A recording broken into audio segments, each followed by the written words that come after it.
ವೇದಿಕೆ ಮೇಲಿರುವ ನನ್ನ ಎಲ್ಲ ಸಹೋದ್ಯೋಗಿ ಬಂಧುಗಳೇ, ಸಭೆಯಲ್ಲಿರುವ ನನ್ನೆಲ್ಲ ಸಹೋದ್ಯೋಗಿ ಬಂಧುಗಳೇ, ಹೊಸಕೋಟೆಯ ನಾಗರಿಕ ಬಂಧುಗಳೇ ಹಾಗೂ ನನ್ನ ನೆಚ್ಚಿನ ವಿದ್ಯಾರ್ಥಿನಿಯರೇ, ನಮ್ಮೆಲ್ಲ ಅಧ್ಯಾಪಕರ ಪ್ರಯತ್ನದಿಂದಾಗಿ ಇವತ್ತು 200ರಷ್ಟು ವಿದ್ಯಾರ್ಥಿಗಳು ಈ ಕಾರ್ಯಕ್ರಮವನ್ನು ಅಟೆಂಡ್ ಮಾಡ್ತಾ ಇದ್ದಾರೆ.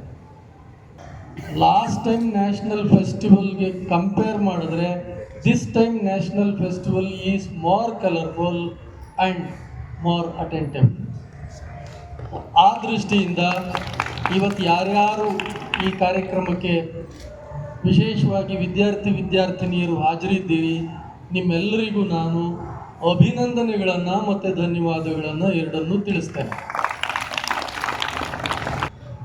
ಮಕ್ಕಳೇ, ಬ್ರಿಟಿಷ್ ಚಕ್ರಾಧಿಪತ್ಯದಲ್ಲಿ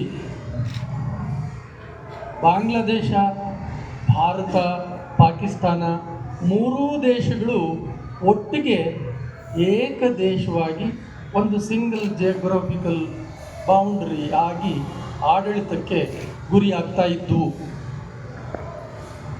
ಮುಸ್ಲಿಂ ಲೀಗ್ ಮತ್ತು ಇಂಡಿಯನ್ ನ್ಯಾಷನಲ್ ಕಾಂಗ್ರೆಸ್ ಮತ್ತು ಇತರೆ ಬೇರೆ ಬೇರೆ ಧ್ರುವೀಕರಣಗಳ ಒಂದು ಸಂಘರ್ಷದಲ್ಲಿ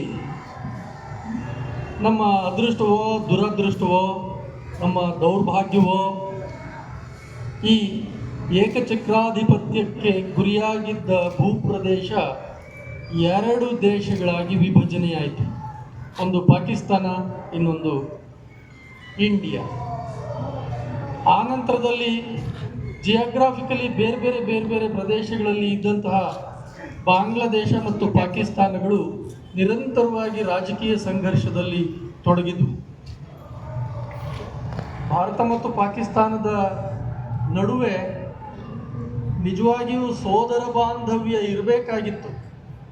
ಆದರೆ ಕಲಹ ಶುರುವಾಯಿತು. ಯುದ್ಧ ನಡೆಸಿದ್ವಿ ನಾವು ಪರಸ್ಪರ ಇಬ್ಬರೂ. 1971ನಲ್ಲಿ ಸೆಕೆಂಡ್ ವಾರ್,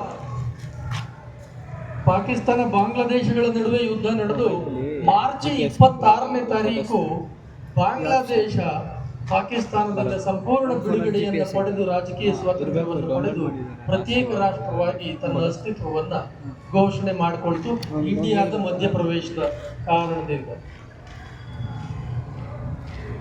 ಇವತ್ತು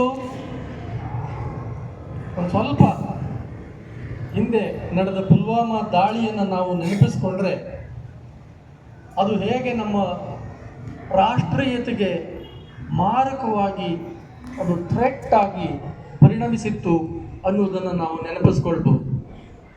ಆಪರೇಷನ್ ಸಿಂಧೂರವನ್ನು ನಡೆಸಿ ನಮ್ಮ ಭಾರತ ದೇಶ ತಕ್ಕ ಪ್ರತ್ಯುತ್ತರವನ್ನು ಕೊಡುವಂತಹ ಕೆಲಸವನ್ನು ಮಾಡಿತು ನಮ್ಮ ದೇಶ. ಆದರೆ ಅದು ಯಾವ ಒಂದು ನೆಲೆಗೆ ಟರ್ನ್ ಆಯಿತು ಅಂತಂದರೆ, ನೀವೆಲ್ಲರೂ ದಿನಪತ್ರಿಕೆಗಳನ್ನು ಓದ್ತಾ ಇರಬಹುದು. ರಾಷ್ಟ್ರಗಳ ನಡುವೆ ಸಂಘರ್ಷವನ್ನು ನಾವು, ವೈರವನ್ನು ನಾವು ಬೆಳೆಸ್ತಾ, ನಮ್ಮನ್ನು ನಾವು ನಾಶ ಮಾಡಿಕೊಳ್ಳುವಂತಹ ಬಾಂಬುಗಳಿಗೆ ಹಣಕಾಸನ್ನು ಹೂಡ್ತಾ,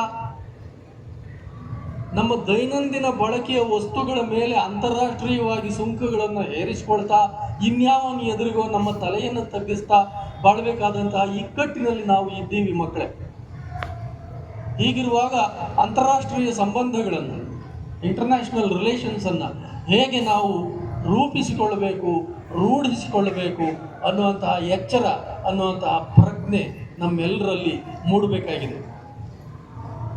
ಆ ಕಡೆಗೆ ನಾವು ಚಿಂತಿಸುವುದಕ್ಕೆ, ಹೇಗೆ ನಾವು ಈ ಸ್ವಾತಂತ್ರ್ಯವನ್ನು ಪಡೆದವು ಮತ್ತು ಇದನ್ನು ನಾವು ಕಾಪಾಡಿಕೊಂಡು ಹೋಗುವುದಕ್ಕೆ ನಮ್ಮ ಹೊಣೆಗಾರಿಕೆ ಏನು ಅನ್ನುವುದನ್ನು ಚಾರಿತ್ರಿಕವಾಗಿ ಚಿಂತಿಸುವ ಜೊತೆಗೆ ಮುಂಗಾಣಿಕೆಯ ನೆಲೆಯಲ್ಲಿ ಮುಂದೆ ನಾವೇನು ಮಾಡಬೇಕು ಒಂದು ರಾಷ್ಟ್ರವಾಗಿ ಅನ್ನುವ ನೆಲೆಯಲ್ಲಿ ನಾವೆಲ್ಲರೂ ಬಹಳ ಗಂಭೀರವಾಗಿ ಚಿಂತಿಸಬೇಕಾದಂತಹ ಅಗತ್ಯ ಇದೆ. ಸ್ನೇಹಿತರೆ, ನಾವು ಈಗೇನು ಈ ಸ್ವಾತಂತ್ರ್ಯ ದಿನಾಚರಣೆಯನ್ನು ಆಚರಿಸ್ತಾ ಇದ್ದೀವಿ, ನನ್ನ ಪ್ರಕಾರ ದಿಸ್ ಇಸ್ ನಾಟ್ ರೈಟ್. ನನ್ನ ಪ್ರಕಾರ ವೈಯಕ್ತಿಕವಾಗಿ not as a principal, I am talking as a citizen of India.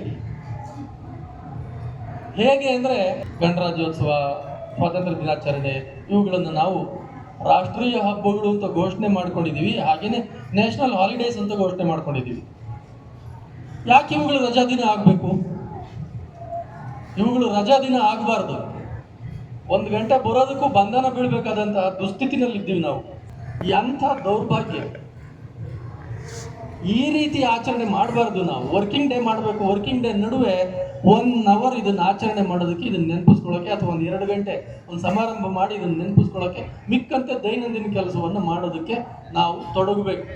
ಹಾಗೆ ಮುಂದೊಮ್ಮೆ ರಾಷ್ಟ್ರ ಲೆವೆಲಲ್ಲಿ, ರಾಜ್ಯ ಮಟ್ಟದಲ್ಲ, ಈ ರಜೆಗಳನ್ನು ರದ್ದು ಮಾಡಿ ನಾವು ದಿನನಿತ್ಯ ಏನು ಕೆಲಸ ಮಾಡ್ತೀವೋ ಆ ಎಲ್ಲ ಕೆಲಸಗಳನ್ನು ಮಾಡ್ತಾನೆ 1 ಗಂಟೆ ಅಥವಾ 2 ಗಂಟೆ ಈ ಸ್ವಾತಂತ್ರ್ಯದ ಅಮೂಲ್ಯತೆ, ಇದರ ಮೌಲ್ಯ, ಇದನ್ನು ಚಿಂತಿಸುವ, ಇದರ ಚಾರಿತ್ರಿಕವಾದಂತಹ ಸಂಭವ ಅದನ್ನು ಯೋಚಿಸುವ, ಮತ್ತು ಮುಂದೆ ನಾವೇನು ಮಾಡಬೇಕು ಅನ್ನುವಂತಹ ಒಂದು ಮುಂಗಾಣಿಕೆ, ಅದನ್ನು ಯೋಚಿಸುವ ಕೆಲಸವನ್ನು ಮಾಡುವುದಕ್ಕೆ ತಕ್ಕಾದಂತಹ ಒಂದು ಆದೇಶವನ್ನು ನಮ್ಮ ಕೇಂದ್ರ ಸರ್ಕಾರ ಹೊರಡಿಸಲಿ ಅಂತ ನಾನು ಈ ಸಂದರ್ಭದಲ್ಲಿ ಆಶಿಸ್ತಾ ಈ ಸಂದರ್ಭದಲ್ಲಿ ನಿಮ್ಮನ್ನೆಲ್ಲ ಕೂರಿಸಿ ಹೆಚ್ಚು ಭಾಷಣ ಮಾಡುವ ಅಗತ್ಯವಿಲ್ಲ. ನಾವು ಮತ್ತೆ ನಿಮ್ಮ ಜೊತೆ ಮಾತಾಡ್ತಾ ಇರ್ತೀವಿ.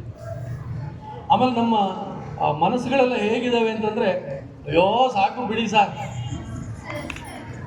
ನೋಡಿ ಎಸ್ ಅಂತ